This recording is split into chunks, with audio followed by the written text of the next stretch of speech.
welcome back everyone to my Let's Play of River City Ransom for the Nintendo Entertainment System played on the Wii Virtual Console.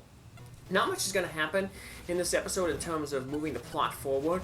I'm just going to be going around shopping, buying one of all the remaining items that I haven't bought in the game, so I can say I basically like 100% at the game.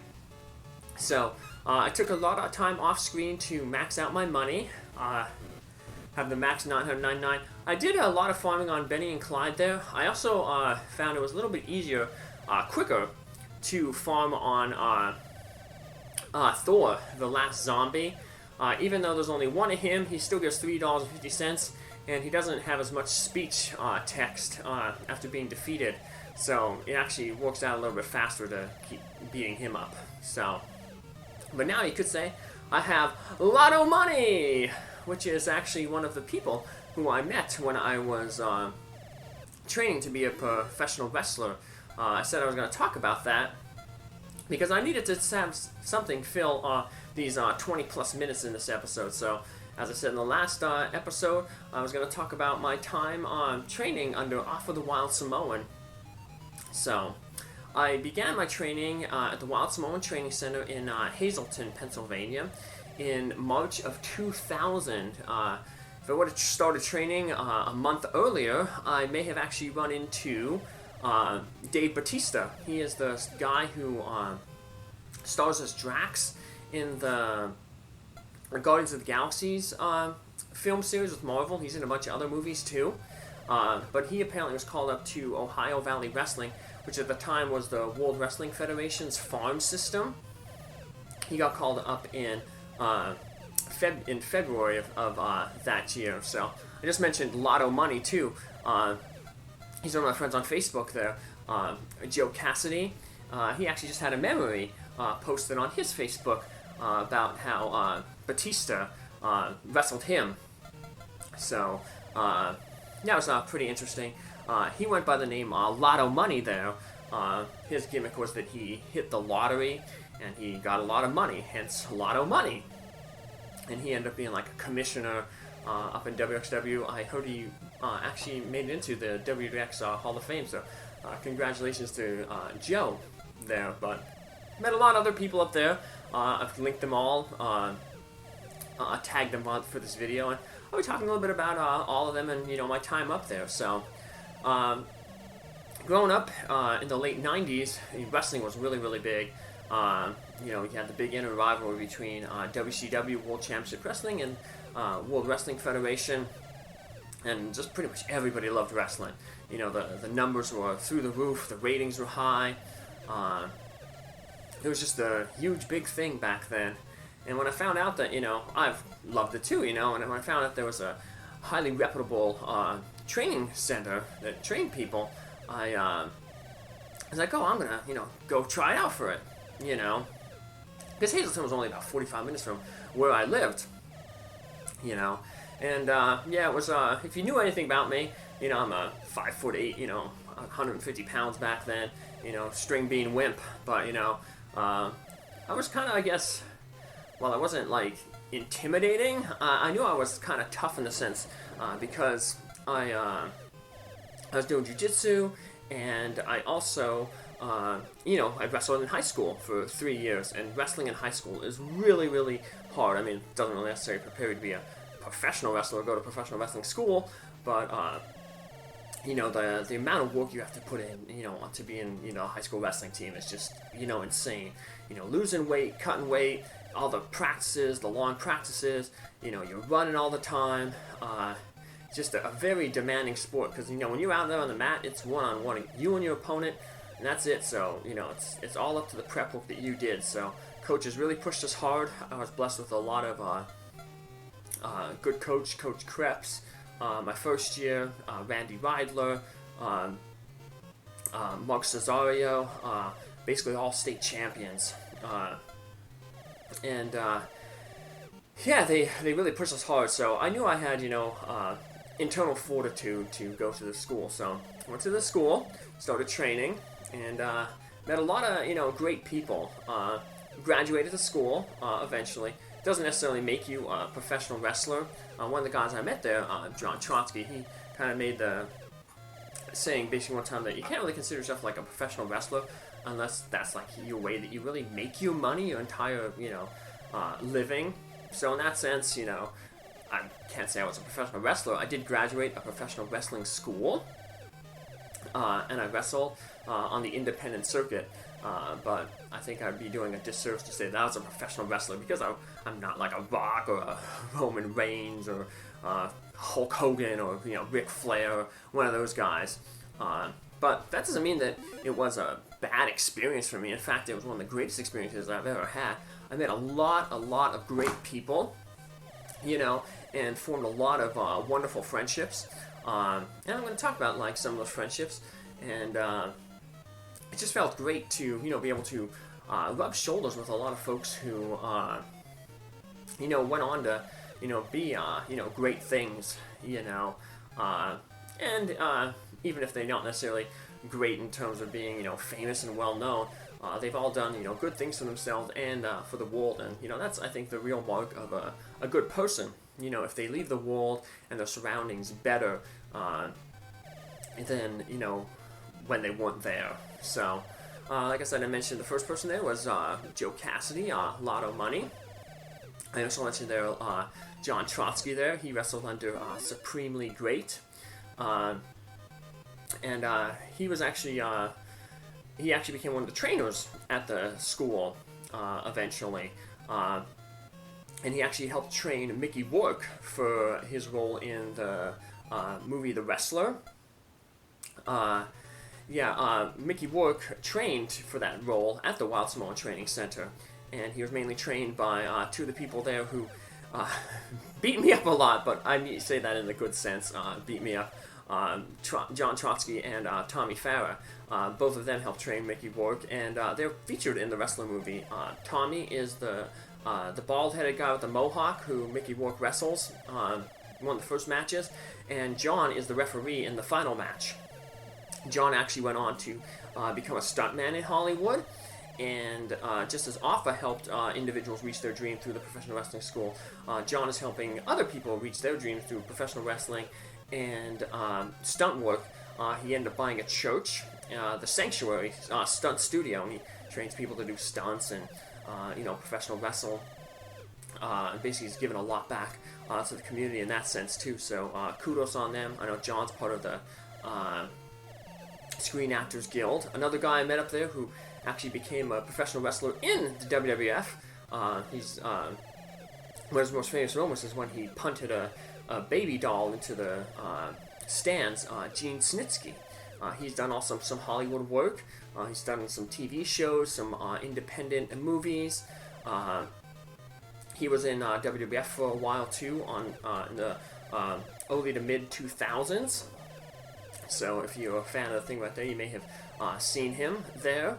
But yeah, I worked with him, a little bit trained with him. Speaking of training there, I was saying like beaten up. But the big thing when you're going through training is like learning how to, fall and protect your opponents. And I know like John and Tommy really helped me learn to bump really, really well.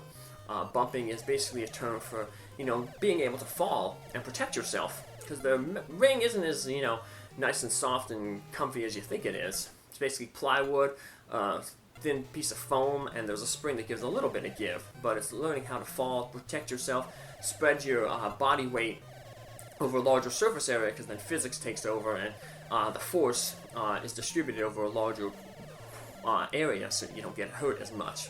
But those guys basically pushed me a lot because, as a skinny, 150-pound guy, I wasn't going to actually ever be anything, I was always just going to be basically enhancement talent, but, everybody serves a purpose, in the wrestling industry, and that includes enhancement talent. And if my job was to go out there and get beat up and make the bigger guys look good, well, that's what I did. And thanks to Tom and John for helping me out to be able to do that.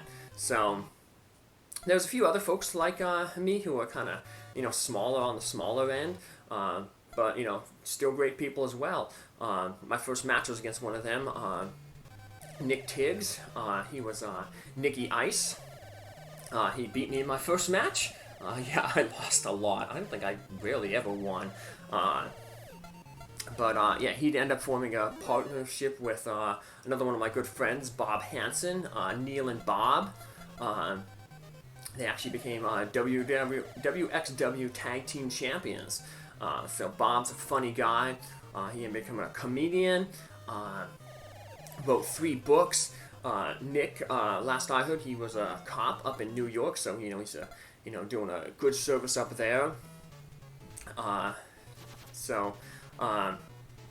Then let's see, some other folks that I have listed here were, speaking of big matches, one of my more famous matches were against Pete Nepper, Big Papa Pete, because he looked like Big Papa Pump, Scott Steiner from WCW fame.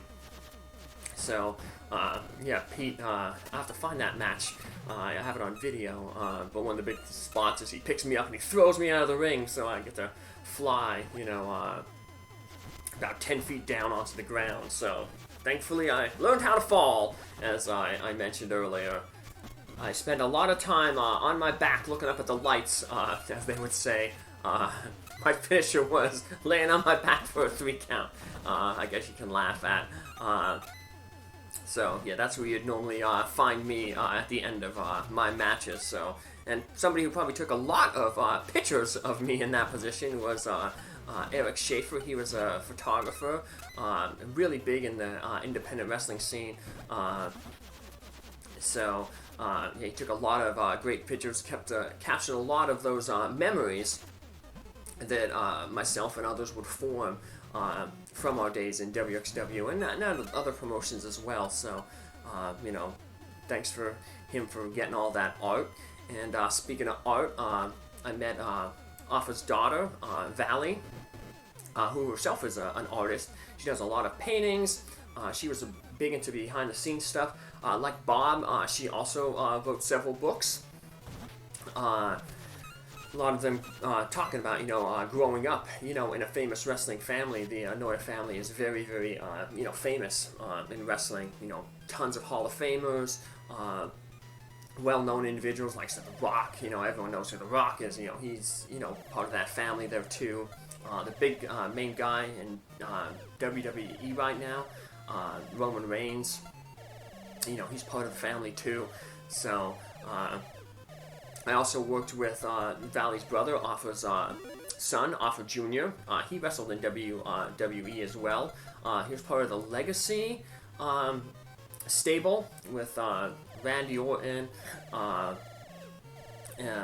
DiBiase Jr., Cody Rhodes, who's a big name in wrestling, and another one of their cousins. I forget his real name, but he was like Deuce and Domino. They were a tag team. There was like 50s kind of people. They dressed like, folks from the 50s. They called like greasers, like the folks in Back to the Future was the term.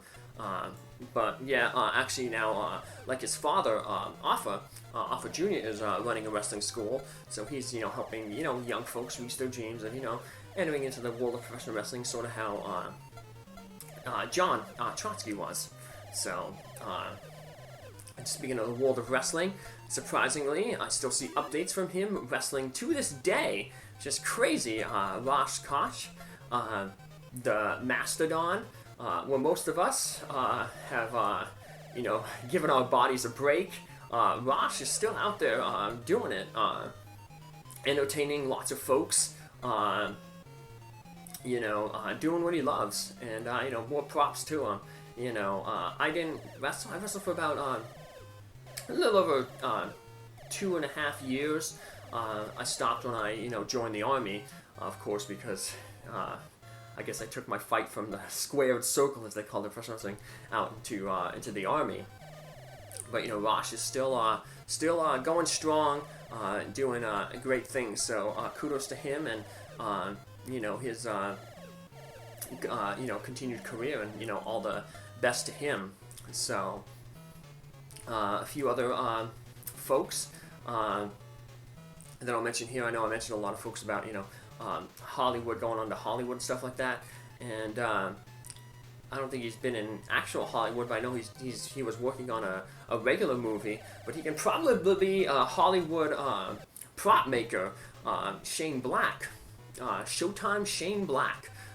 He was one of the good cruiserweight champions in WXW, but like I said on his Facebook, he was making a movie, like a detective film noir. But more importantly, I noticed a lot of his Facebook things is the costumes that he makes for his Halloween events. They're like amazing. They're like, the dude has talent when it comes to making stuff like that. They're like professional grade. He actually did. He wins a lot of awards at like car shows and stuff like that because he got a van, built it up. It looks like the A-Team van. It's really, really awesome. The way that he was able to customize it and make it look like it's come from the actual TV show. And like I said, he wins a lot of awards, at car shows and stuff like that. So he definitely has a talent for showmanship. I mean, hey, Showtime Shane Black. But yeah, his showmanship also runs into the props and the visuals outside. So Shane had an interesting rivalry, and sometimes they actually still have a little bit of back and forth, a little bit friendly back and forth like rivalry with Nicholas Indeglio, and I'm sorry if I mispronounce any of y'all names. A lot of these folks' names, I remember them mainly by their gimmick names. Gimmick name is the name that he went by in your wrestling. And Nick, he went by Zero Gravity, another high-flying cruiserweight. He defied gravity. Zero Gravity. He was the guy who did the shooting star press where you kind of do a front flip off the top rope and land on your opponent and splash them. So really dangerous move. But a lot of folks. I think the most famous person who uses it right now is Ricochet in WWE. But yeah, Nick did that Zero Gravity.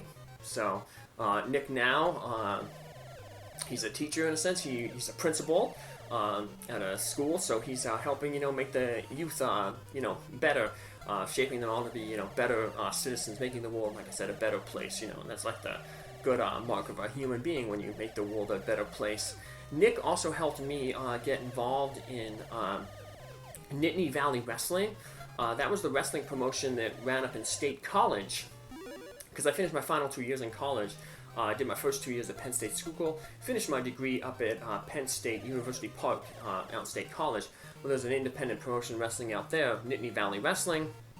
Nick knew the guy who ran it, and kind of gave me a good word. So he helped me, meet some folks up there, and two of the folks up there who I'm still friends with on Facebook here, Keith Allen and his wife Colleen McCrae.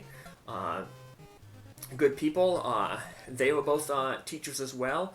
Keith wins a lot of awards. He's in a lot of conferences, and I'm wishing him the best of luck right now because he's doing prep for the Philadelphia Marathon. So good luck to him in that endeavor. Someday maybe I'll run a marathon too. But hey, it takes a lot of dedication to run 26.2 miles. The biggest I ever ran was an official race was the Army 10 miler. So I ran a little further than that when I was in cross country with my cross country coach Bonnie Boyer in college. I think I ran like 18 miles one time because she was an Iron Woman. But she was she pushed us hard too, just like my coaches and some of the folks at the Wild Samoan Training Center there. So, and then last but not least, and last person I kind of am still friends with on Facebook that I have, haven't mentioned here yet was Nick Dimitrados. He was the one and the only, and him and his brother Tom basically were there at the same time that I was too. And Nick, I call him Andy there because that's his name. He did a lot of wrestling, continued on. His career went pretty long too. He now runs a restaurant up in Pennsylvania, and I definitely plan on attending, going up there to have dinner because I'm going to be up in the area shortly. So it'll be nice to go see him. It looks like he did some movie stuff as well, like podcast stuff as well, with some TV stars and stuff like that. So yeah, professional wrestling opened up a lot of doors for these individuals. So I'm really grateful for Afa and his wife Elena for opening them up. the Wild Samoan Training Center was like family for us down there. We all called Alpha Pops, and Lynn, his wife, Ma. So Mom and Pops, like I said, it was a big family thing because, when you're wrestling, it's all about protecting the other guy. Like I was saying, a lot of it was learning how to bump, to protect yourself, but it's also about learning how to protect your other person that you're working with, because in a sense, you are acting, you're, fighting, and it's important that you don't hurt the guy because they just like you, whether they become famous or whether they're just doing it, to, say they did it, they're a human being too, and they have people who love and care for them, so it's important that you all go home at the end of the day, safe, and unhurt, so I think luckily I was never seriously injured, and I never seriously injured anybody, so I guess in that sense I was trained well, and I thank all the people who, helped me train to become like that. Thank for all the, the connections that I've made with all these people, even though some of them ain't necessarily the strongest, and they're mainly just here on Facebook. I'll never, forget those times and those memories that I had with the people that I mentioned there, and a lot others too, for my time in, WXW. So just giving a big shout out to them, thanking them, hopefully they are all having the best, and they're going to have a great holiday season coming up. So everybody I mentioned there, and to all the folks who maybe I didn't get to because I don't have necessarily on Facebooks, thanks for everything, and God bless, take care, bye.